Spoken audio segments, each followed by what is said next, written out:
Time for Sex, the podcast. 'Cause sexuality is tough. And okay, sex just isn't good enough. No. Time for sex. Hi, Brandon. I want you to introduce yourself. All the titles, all the things. All the titles, all the things? Yes. That's dangerous. I know, right? Hi, I am Brandon Ruckdashel. I am an actor, filmmaker, and soon-to-be podcaster. I also shoot photography in New York and Los Angeles and do anything I can to keep my busy mind creative. I think that's the best introduction. See, I couldn't have done it even close to as good a job. Aw, I'm sure That's you could have. So tell me about, how did you start your career? How did you get to where you are today? Well, I was probably just starting high school, and I realized that debate class was full of guys.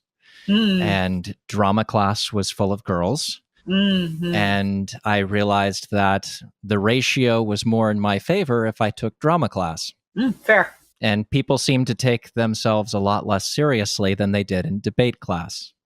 I think we were... That's no for sure. Yes. I think we were debating immigration, which is still something that we're debating today. So, yeah, right. Yes. So I started doing drama class and I really quite enjoyed it. And I did that throughout high school and a series of moves. My dad was working in corporate and we ended up with a move every 2 years or so growing up and made our way from Minnesota through Utah, through Virginia. And when I graduated from high school in Virginia, went to school in North Carolina for musical theater, deciding to continue it along, of course.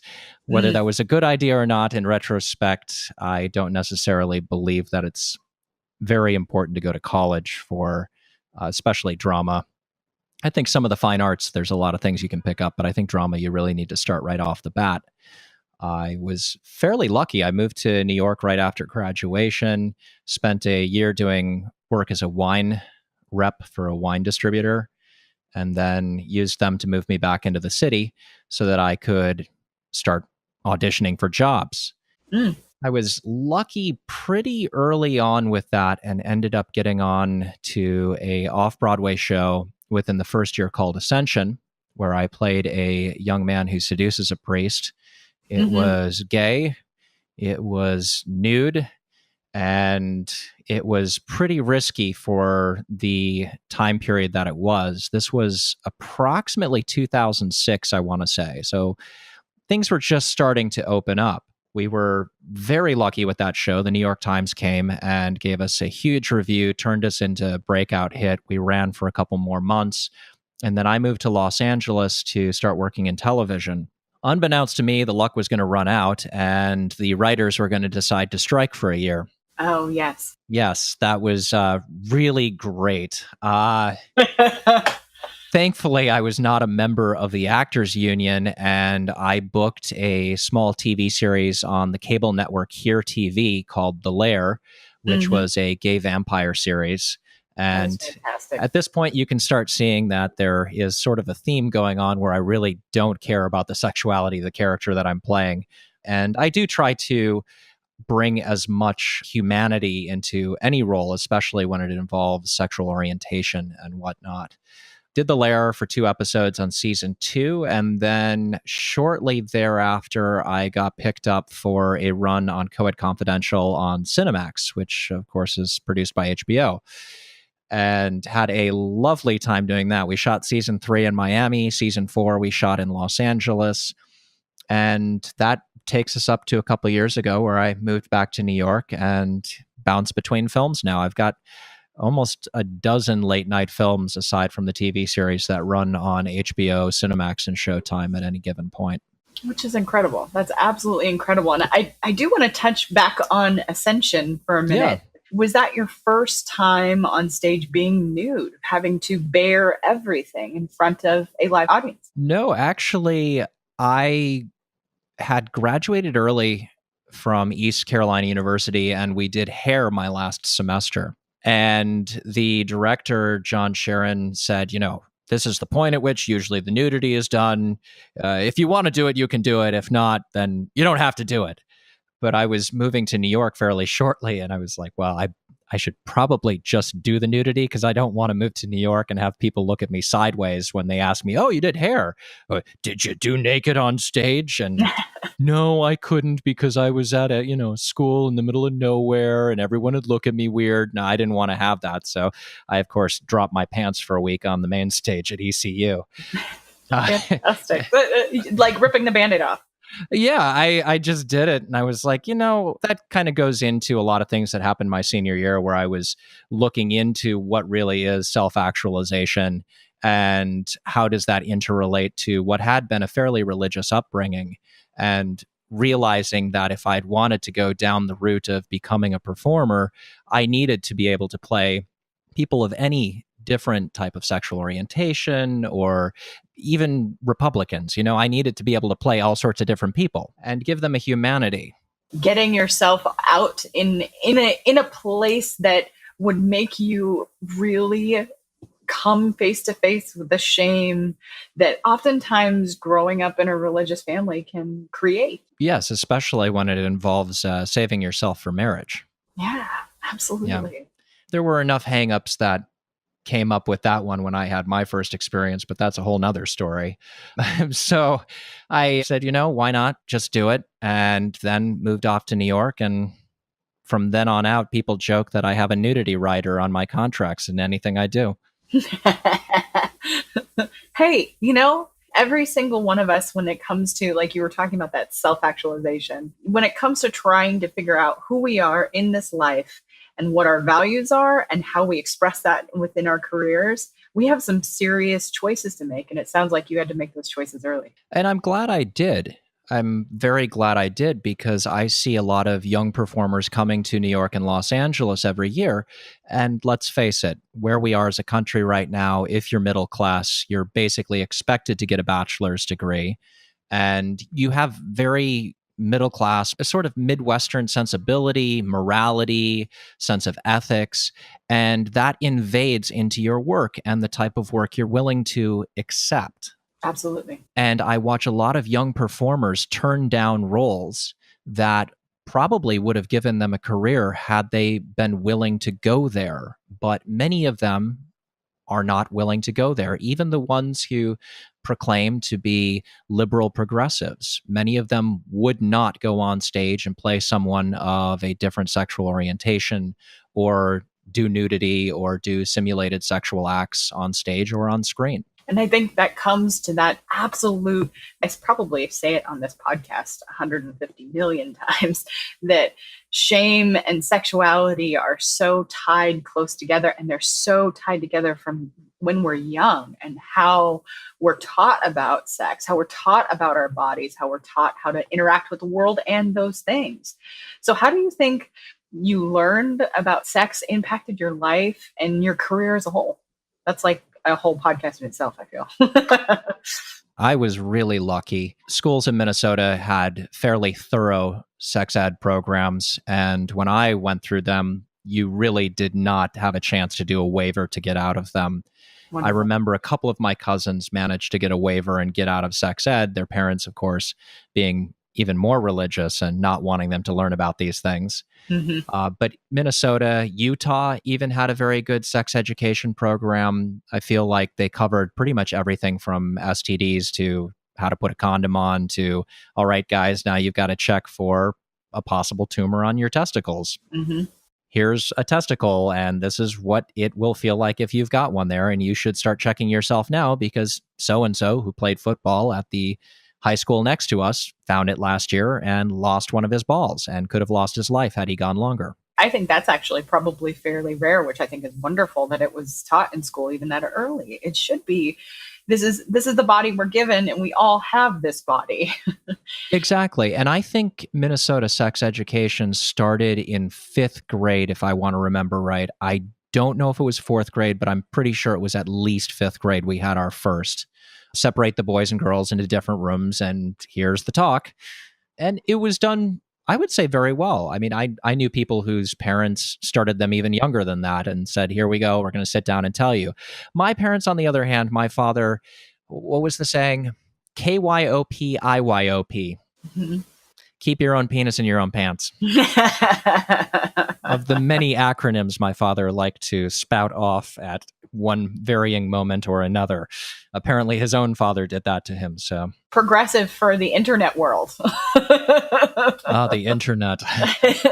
It's interesting that the schools were at least thinking in advance of not only the scary things like STDs, which oftentimes STDs and STIs that schools threaten kids with, don't do this thing or you're going to get this thing and die. But they actually talked about it in a health perspective, that this is not just about sex. This is also about your body. And you need to be able to know when something is not quite right and know how to get help for it. Oh, exactly. And not feel shame for it. I mean, they can always do better. And this was much earlier than people had access to things like Gardasil for HPV or anything like that. I mean, I think I was well outside of the age category that it was approved for by the time it was finally approved for guys. Yes. I think that was, now I'm going to have to look it up when that actually started, that males could actually be approved for it. But I feel like it was in the last 10 years. Males could be approved as long as they were in the adult industry as early as 2008, I believe. Interesting. Okay. But they had to be in the adult entertainment industry. And I think it was specifically done through their industry health center that they had at the time. And I think they could get an approval and you could get a shot. But I don't think it was approved for at least boys even until maybe 2010, 2012. So when you think about some of the co-stars you've had in the past, and especially early in your career, those before you had to have sexual scenes with them, did you have conversations? And what was that like for you? You know, we never really did have conversations, specifically looking at Coed Confidential, which is where I started doing the most number of simulated sexual scenes. And I think I've done well over 100 on those. You really didn't talk about it. It should have been talked about. It likely should have also been covered within our contracts, but even information about herpes and how it's shedding as much as, 60 or 80% of the time, even when there isn't an outbreak, that sort of information is not necessarily widely known, and it should be. The fact that you can get it from your partner and they may be asymptomatic, very likely. And I have this conversation with all of my partners. I say, listen, this is the work I did. I worked with people in the adult entertainment world. Most of them have herpes. None of them had outbreaks at the time, but that doesn't matter. Chances are I've been exposed. Chances are I am asymptomatic. I've never seen any symptoms, but there's a good chance that I'm asymptomatic. And I think that brings up a really good point in that it's a conversation worth having.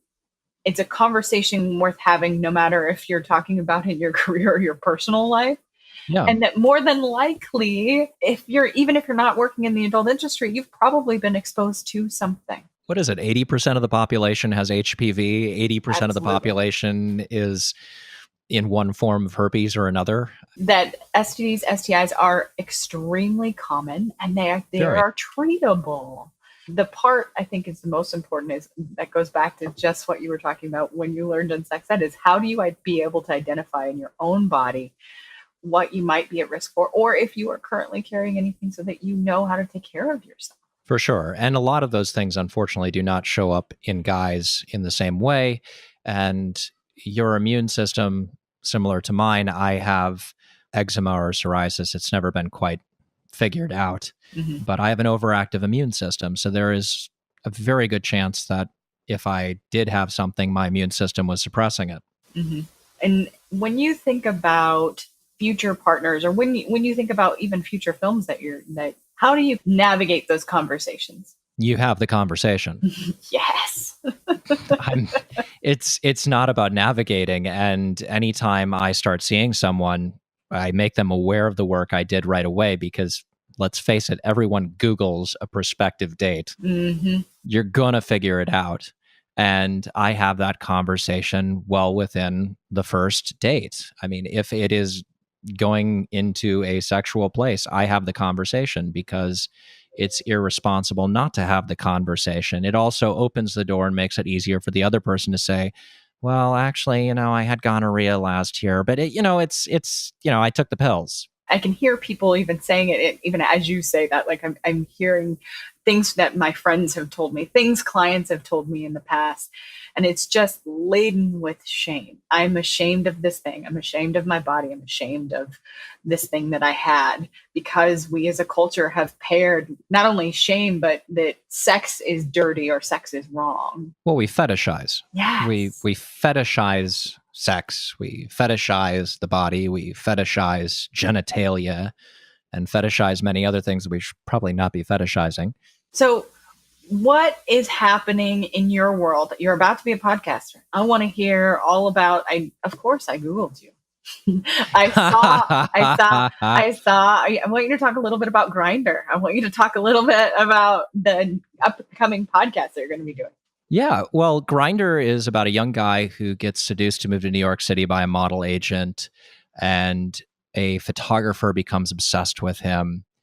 It is kind of part Midnight Cowboy, a little American Beauty. It's based around a lot of my stories from when I was getting started as a young guy in the industry. Also, a number of my friends. I've known a number of people over the years who have had varying experiences with model agents or acting managers or casting agents or producers or even critics, even writers, Mm-hmm. And so I put a lot of that stuff together and put it into the thriller that became Grindr, which is available on Amazon Prime.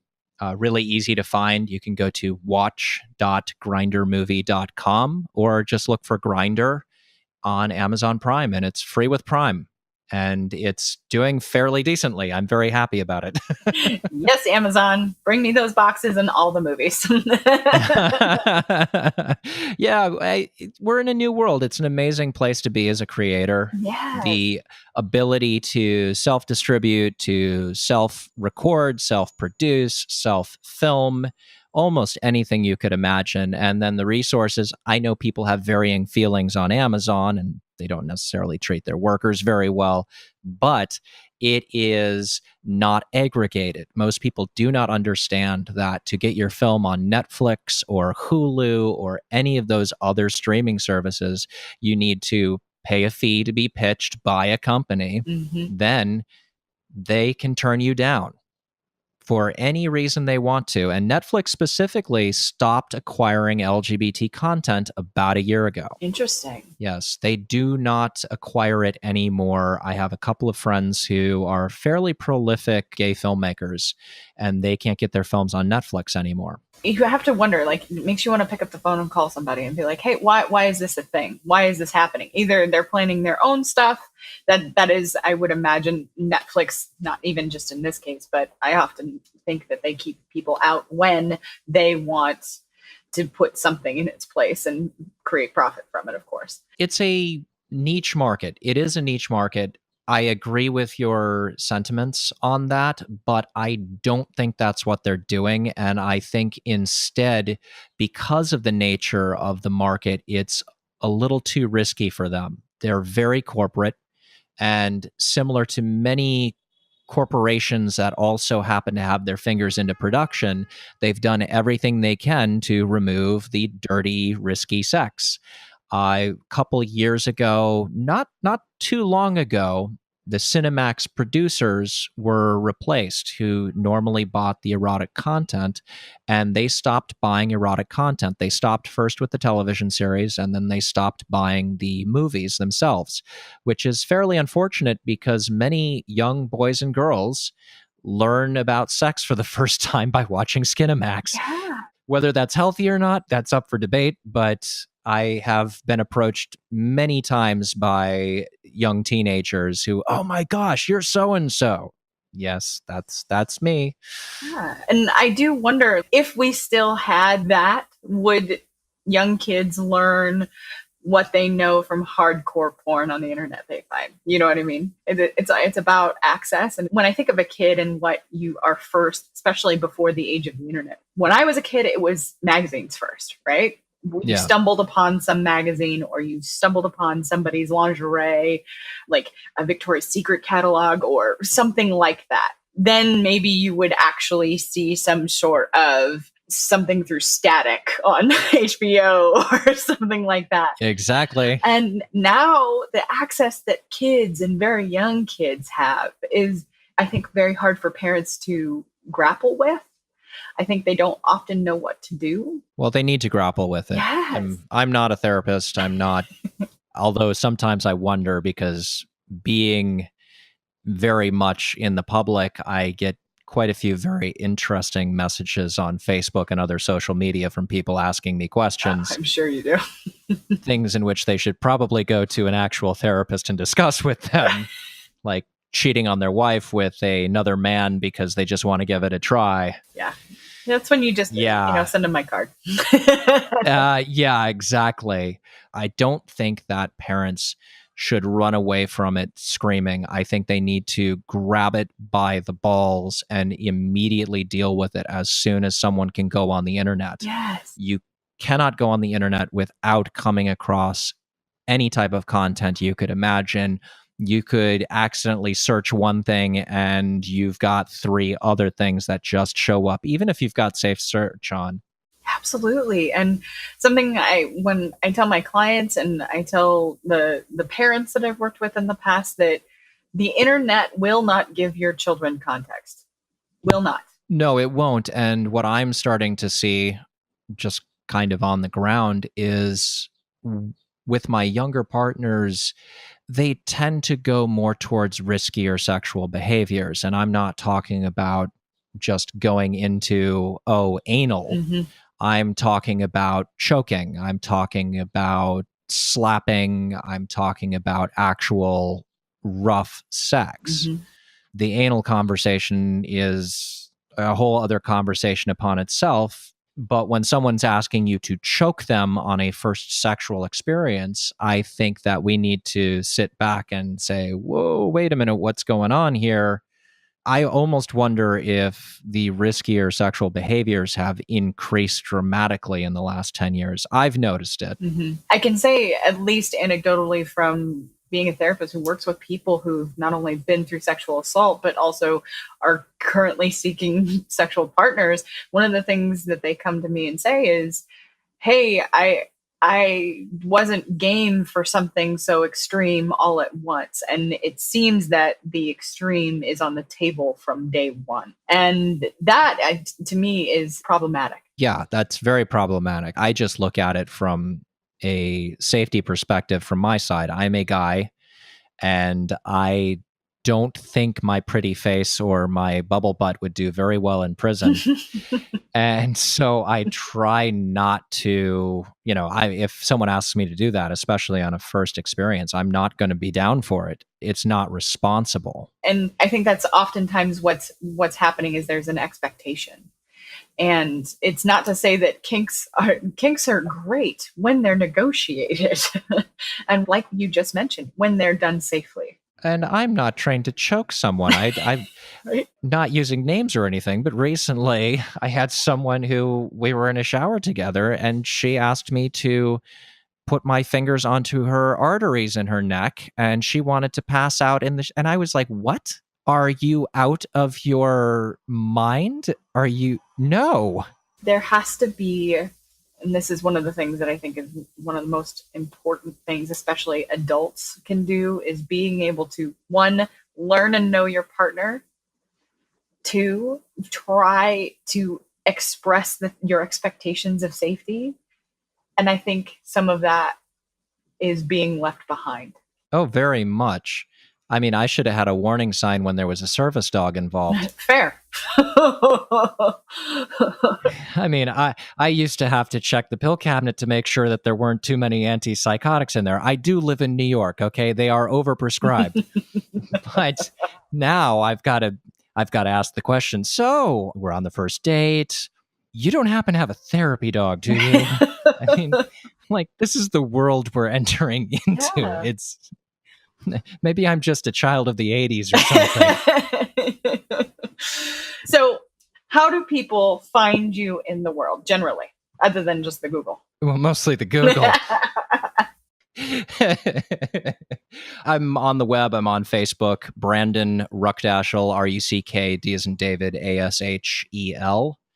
I am not hard to find. You can simply Google the last name, and to my parents' and relatives' chagrin, I am generally the first person that will come up in a Google search. You do have a very recognizable last name. It has become even more so due to my own misbehaviors. So, as far as the new podcast, tell me a little bit about that. How are people going to find you? What's it going to be called? It's going to be called Rucked Up. It will be at ruckedradio.com. I will have everyone from comedians to porn stars to actors and actresses and just really interesting people on the show. I haven't quite figured out whether it's going to be an interview format or more of a let's get around the table and have a glass of something and talk. Oh, I love all of that. It should be really fun. Exotica in the Exotica, New Jersey is coming up, I think, in November. And a lot of my friends who I did Co-Ed Confidential with and a couple of my popular movies like Lust in Space and Erotic Vampires of Beverly Hills are going to be there, and I plan on bringing them up to my hotel room, and we're going to have some great conversations. Record all of the things. Oh, yes. I bought a wonderful little mobile kit that allows me to work without a computer. That's going to be so wonderful. I cannot wait for the first episode, and I'll make sure all my listeners have all of the things so that they can find you and find the episodes as well. Cheers. So, is there anything else that you want the listeners to know? No, I think they know more than my parents do at this point. So been excellent talking with you, Erika, and I'm sure we'll be talking again in the future. Absolutely. Thanks, Brandon. Cheers. Thanks for listening, folks. Please rate and review on iTunes. It helps this podcast get found. If you leave a 5-star review, let me know about it on any social media, and I'll shout you out on the podcast. You can find my website at erikamiley.com. You can find me on Facebook, the Gram, and Twitter. See y'all next time.